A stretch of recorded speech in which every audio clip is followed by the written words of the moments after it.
கர்த்தரை தெய்வமாக கொண்டோ இதுவரையில் வெட்கப்பட்டதில்லை. அவரையே ஆதரவாய் கொண்டோ நடுவழியில் நின்று போவதில்லை. வேண்டும் போதெல்லாம் என் பதிலானாரே, வாழ்க்கை முழுவதும் என் துணையானாரே. ஜெபிக்கும் போதெல்லாம் என் பதிலானாரே, வாழ்க்கை முழுவதும் என் துணையானாரே.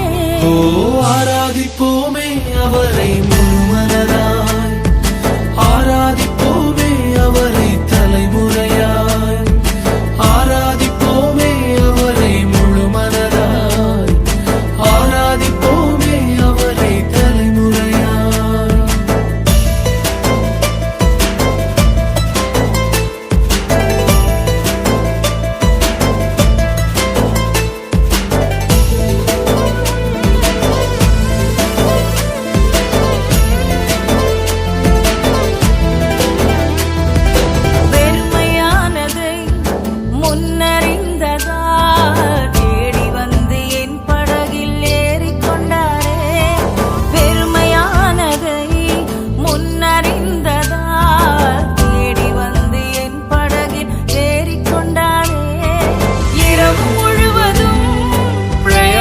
பட்டும்